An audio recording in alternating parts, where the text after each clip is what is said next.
Hello,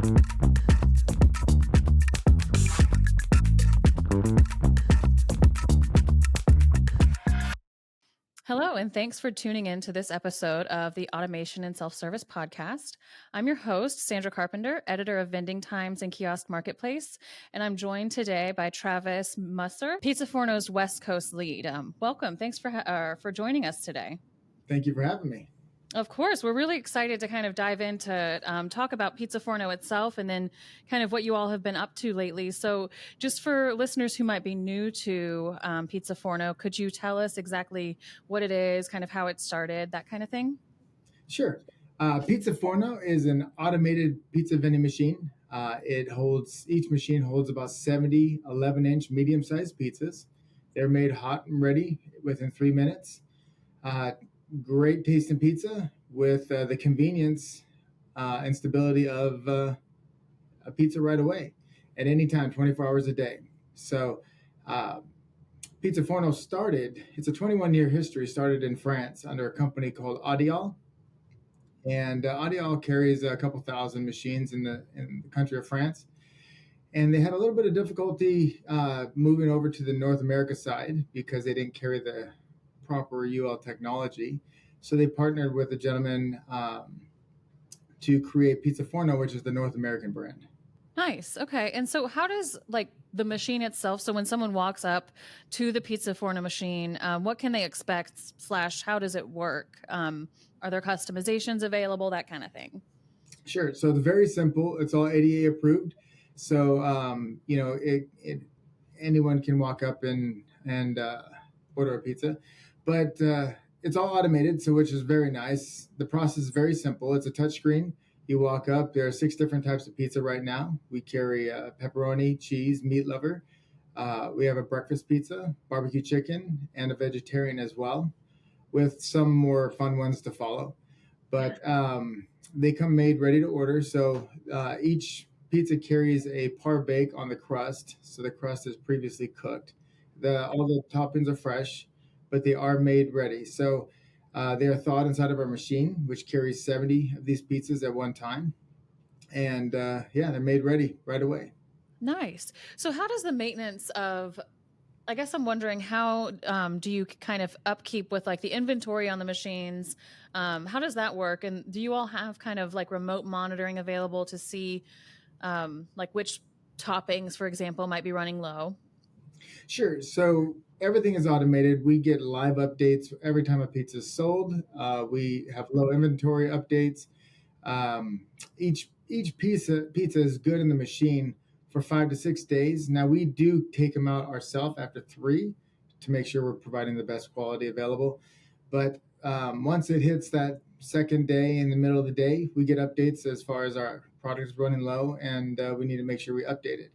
But we provide on the West Coast, we provide a thawed pizza. So we have a warehouse that we prep the pizzas and we provide them in the machine thawed. So for us, it's 24 hours. As soon as they go in the machine, they're ready to go. Nice. Okay. So talk to me a little bit about expanding PizzaForno to the West Coast. Is this a relatively new venture? Or what are you all wanting to focus on, if anything different, on the West Coast? Sure. Well, every place across the country is a little different, right? From the style of pizza to what kind of pizzas are the most popular to what kind of crust you're selling, right? So we've had different surveys done. We started with a more thin artesian crust, where it was more crispy. That served to be not quite as popular here in the U.S. as it may be in Canada and France. So we moved to a more thicker crust to appease the popular demand out here in the U.S.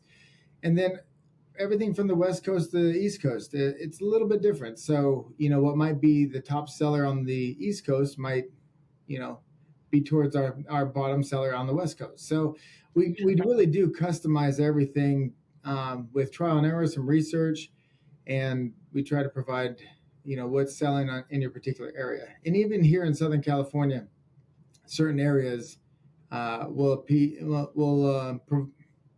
what's the word I'm looking for?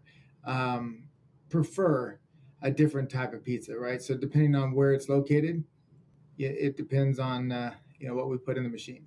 Interesting. Okay. And so what kinds of places, how many machines do you have in, like, roughly, in SoCal, and what kinds of places are they at? Sure. I have on the ground right now 5 machines. I have 2 more coming here in the within the next week. We have placed ours anywhere from the port of Long Beach for your longshoremen. So they have an avenue to have something with their crazy 16-hour shifts, to colleges, which has been our main focus as of late. Students love our machine. Something that's available. It's quick. It's easy. It's 24 hours a day. We have a lot of research done with different campuses, and we sell the majority of our pizzas from 10 p.m. to 6 a.m. Oh, Of wow. course, they're studying at that time, I'm sure. Oh, But for sure. Yeah. it proves to be popular in No certain risky areas. business there. With 2 kids in college myself, I'm hoping that's the case, right? Yeah, no, it's totally the case. They're just staying up really, really late trying to get adequate nutrition to fuel their brains. Absolutely, Yeah. absolutely. Correct. Yeah. So that's interesting. So the majority of the sales are happening overnight. And it's probably much quicker. And like, talk to me a little bit about what the difference is between going to the machine versus other pizza options that might be available kind of late night. Like, why do college students prefer this? Well, first and foremost, we're always open.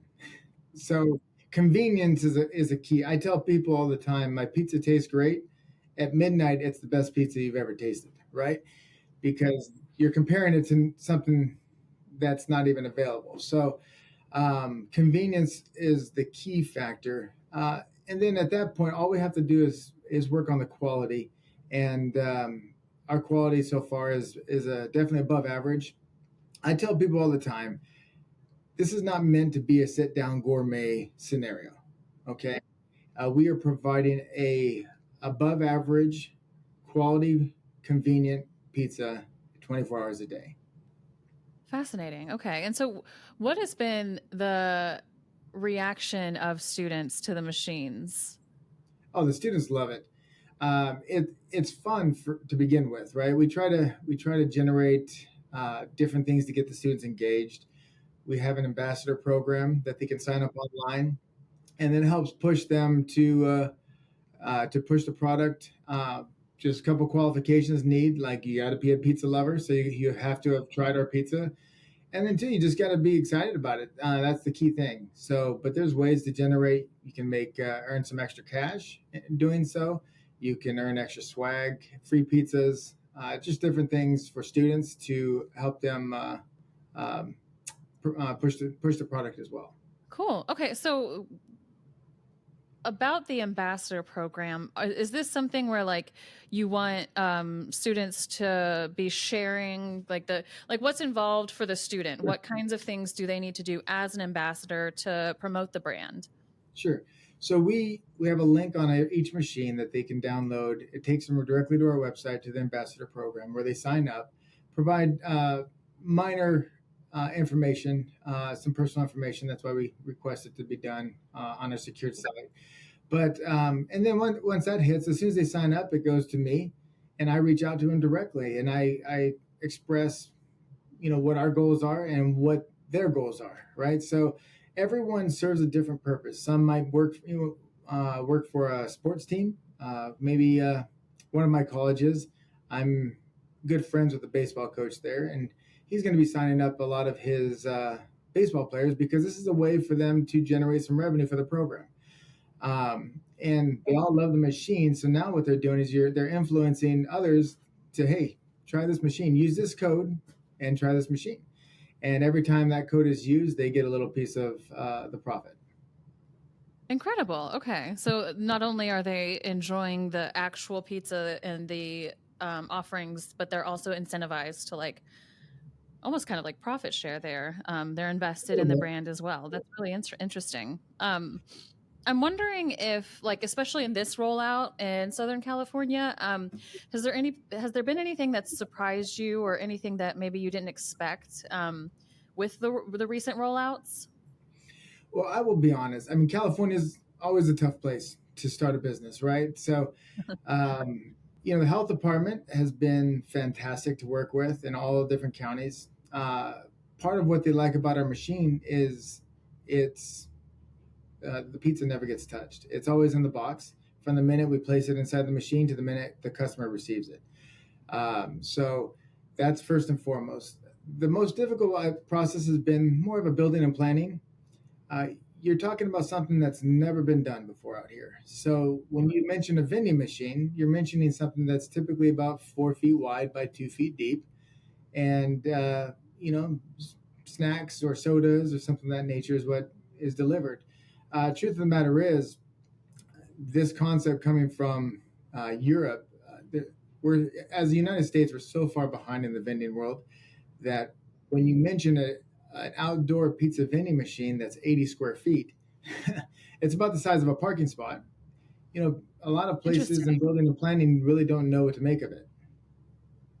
Yeah. So it's been tricky to find like the actual physical placement in some places. In some places, if building and planning need to get involved, it's proven to be a little bit more difficult. We are making headway though with that. So college campuses, the port, things of that nature don't require that because it's their own private property. So as Okay. long as we adhere to the requirements of the school, that's been helpful. Interesting. So have you noticed any differences between like the ones that are on college campuses versus the ones that serve like the broader community? Are there any kinds of like key trends that you notice? Well, students are definitely a lot more tech savvy, so they love the technology, which is a part of what we do. I mean, everything we do is geared towards social media. From some of our locations have cameras, ring doorbells where you can dance and get it $2 off on your pizza. Things of that nature that we really push towards the younger community. So the technology for one is fantastic, and then the new concept. People love the new concept, but students having access to this nonstop, 24 hours a day has just proven to be a lot easier than just the average person walking by wondering what this box is, right? So trying to market that and push sales in those areas, that's something we've constantly focusing on. That makes sense. And it becomes less of a kind of like a machine and more as a staple in a college. Cause I remember whenever I was in college, the only thing that we had late night were like the little C stores. And it was just like soggy sandwiches in a to go freezer or fridge. So to have something fresh is huge, especially on campus. Well, we've been partnering with a lot of different food service providers, especially at your college campuses. It's we've provided a great hot food option because we are Hmm. full service. So this is not something that somebody else has to come in and service for us. We service ourselves. We load it, we maintain it, we provide it. All we need is electricity, and we're ready to go. So it's really made a lot of headway with a lot of the food service providers, especially in your college campuses. Hmm. Yeah, that gives them a huge resource that they don't really have to manage at all. I mean, food service on college campuses is really, really tricky. So to have a resource that gets a lot of traffic and serves a lot of people that they really don't have to do much maintenance to is huge. I Well, and imagine there's it's very well received. and I would say there's a market for cold foods, but I will just say when that's the only thing that's offered nonstop, just gets tiresome after a while. What we provide is a good balance, right? Somebody who can, you're not going to have pizza 5 days a week or 7 days a week, which I would love if you did, but we understand that there's a healthy balance between hot foods and cold foods. So providing options of both is always a good thing, and it just helps adhere to the need. Yeah, absolutely. So, what do you think in terms of like where PizzaForno goes next, and especially in your region or on the West Coast? What are you all thinking? I know that the expansion is happening very, very, very fast with PizzaForno. So, I'm interested to know what you all think could be going into 2026. Well, influence is always a big key. We've got a lot of people, we'll go without names at this present time, that are looking to endorse the product. But one of the things I'm in the midst of doing right now is I'm creating an event trailer. So this will carry two machines on it with a nice LED screen in the front, so I can hit up your different events, your country concerts, your stadiums. We've got a lot of relationships with a lot of different vendors out there. So a lot of your fairs, and it'll provide a mobile access as well, where we can drop this trailer with hydraulics, leave it, and come back later. That's fascinating. So you don't even have to have, so like if in a food truck, you'd have to have folks like working there. This is just set it and forget it for that particular event. I call it the best job ever, meaning somebody to say, "Hey, why don't you go to this country concert and listen to all the people, and just, oh, by the way, make sure the machine is filled every now and then," right? I love that. Yep. Yep. That does sound like a really fun You're gonna job. be alone at the door ordering that one, right? Right, right, right. Yeah, no, that would be ideal. If you could, I would love to work a Beyonce concert and make sure that everybody was getting high quality pizza. Right. The dream. A little different than when we were younger, right? Absolutely. Yeah, yeah. Well, I appreciate you joining us today. This has been a really interesting conversation. I haven't had the privilege of using a PizzaForno machine yet, but I anticipate that I will fairly soon. I've had some folks in the office who have, and they say they really, really like it. College students that I know also are all over it. So it was really interesting to kind of connect and chat with you about where you all are going. So thank you. Well, I'll tell you what. If you're local, we have 3 grand openings coming. That I would love the invite for you. We have on September 2nd. Well, from 11 o'clock to 1 o'clock, we'll be at Long Beach State with our grand opening there. Okay. And September 3rd, we're at Rio Hondo College from 10 to 1 there. And on September 10th, we'll be at LA City College from 11 to 1. So if you can make one of Incredible. those, we'd love to have you. Okay. Sounds good. Well, thank you again for joining us. And that'll be it for this episode of the Automation and Self Service Podcast. Thank you for listening. And don't forget to hit like and subscribe.